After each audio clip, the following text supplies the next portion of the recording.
Hi everybody, and welcome to Mindset Learn Extra Exam Revision, the place where you can get the tips and tricks you need to do well in your exam papers. Now, today we're going to be talking about English First Additional Language Paper 2. And again, we're very fortunate to be joined in the studio by Nandipa from the Gauteng Department of Education. Welcome, Nandipa. Thank you, Dylan. I'm happy to be here once again. Thanks very much. Okay, let's dive straight in again. What can learners expect to find in Paper 2? Paper 2 is the literature paper. It consists of 4 genres, but learners may only choose 2 genres for first additional language. Okay. What are those 4 genres? Well, the 4 genres are the novel, drama, poetry, and short stories. But learners should choose only the genres that they have studied during the year. Okay. So does that mean that learners can choose any 2 of the 4 questions in the paper? That's correct. They can only answer 2 sections, but a section might consist of more than 1 question. For example, the poetry section, you will be expected to answer questions on 2 poems. Right. And if you have chosen the short stories, you might get only 1 question on the short stories. Okay, but it does mean that if learners choose the poetry section, they have to answer all the questions in that section. Yes, but you have to read instructions very carefully because you'll be carefully guided in terms of which questions to answer. Remember, your total for each section should be 35 marks. So that's a total of 70 marks for this exam paper. That is correct, Dylan. And how long do learners have to write this paper? This is a 2-hour paper. Again, it might be long, but learners are urged not to rush through this paper. Because most of the questions here are contextual questions. You may be asked to choose between a contextual question and an essay type question. Now, a contextual question means that you'll be given an extract or a passage that has been taken out of your chosen text. You have to read the extract carefully, understand the context of the extract. For example, what happened before this part of the plot, or what is going to happen after this part of the plot. So you have to place it in context and understand from your knowledge of the book where exactly this is taken from. And therefore, you need to answer the questions based on that. For example, you might get questions based on the theme of the text, on characters in the text, on the plot itself, that is the events in the story. And you might even have questions on figures of speech and other stylistic devices. Okay.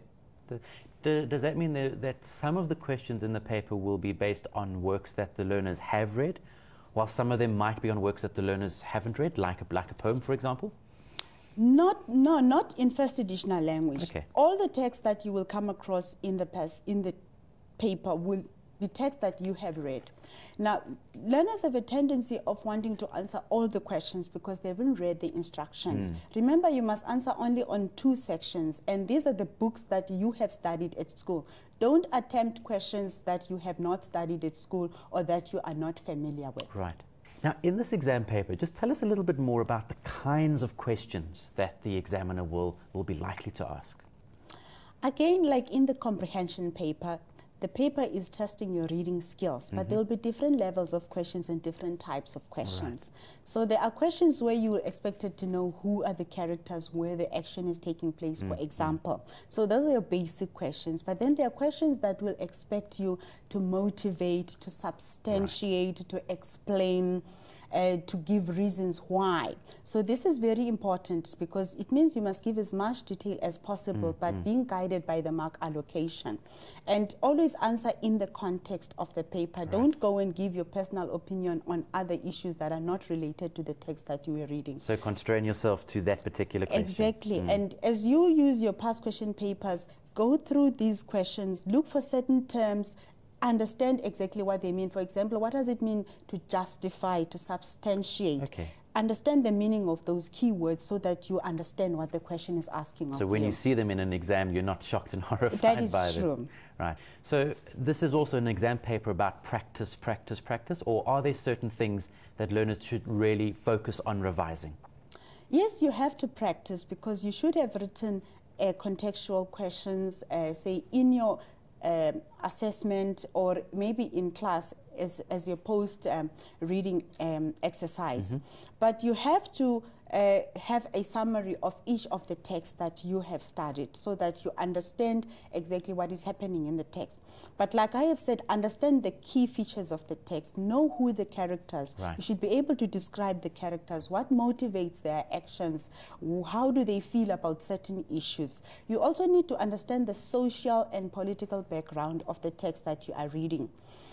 In which political era, in which historical era is this text based, or in what kind of society is this text based? Because that gives you the ability to interpret the actions and the feelings of characters as they interact with other characters in the text. Right. What would your advice be then for learners to do as they study for this paper? What practical tips can you give them? Make sure that you have a summary of each chapter or of each poem or of each short story that you have read. Have questions that your teacher might have provided for you to practice. Right. Those are what we call post-reading questions. Right. But again, focus on the key aspects of the text. Remember, literature is not just about reading for understanding, but it's about reading for appreciation of the language. Right. So you should be able to explain the meaning of figures of speech that I use, say in the poem. You should be able to understand the structure of the novel. Where does it begin? Where does it end? You should be able to know the characters in your short stories or in the novel or even in the drama that you have studied, so that you have a basic knowledge of what the text is all about, Right. so that you are well prepared to answer any question that comes along.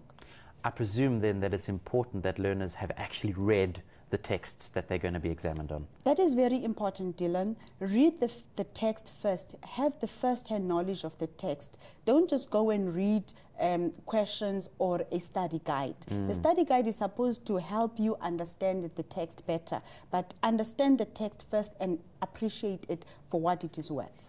Do the set works change every year? Well, there have been changes in poetry and short stories, Right. but from now on there won't be any changes until 2014.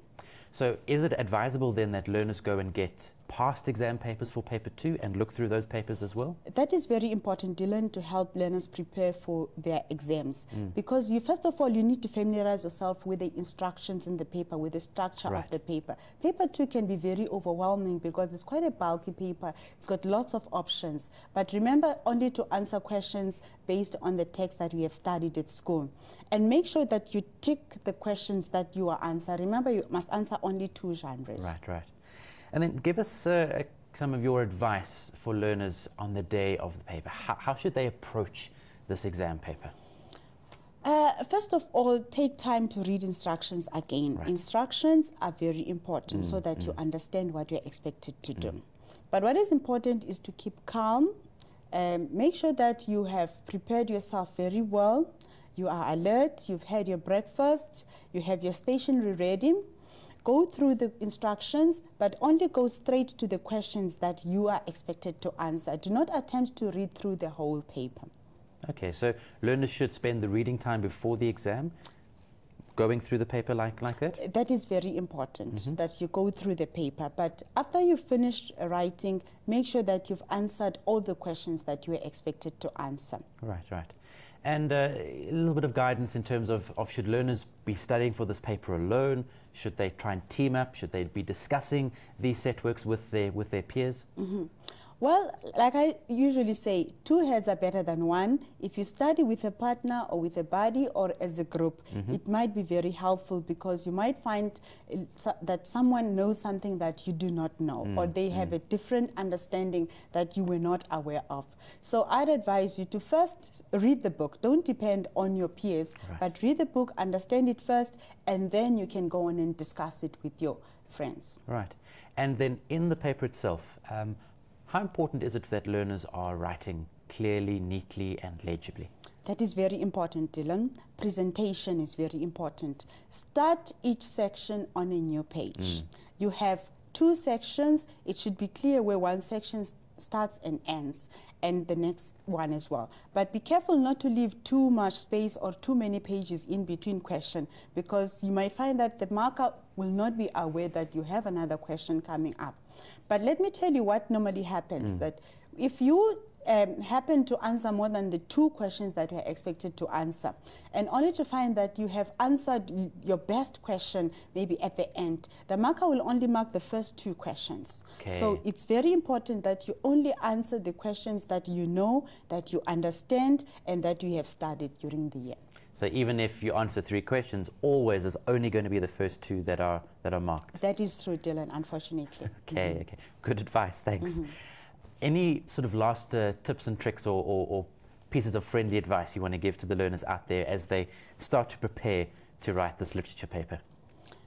Stay calm, enjoy it. That's all I can say to you. Right. Well, thank you very much. And I hope that you have found that useful, and all the very, very best as you write English First Edition or Language Paper 2. Until next time, bye-bye.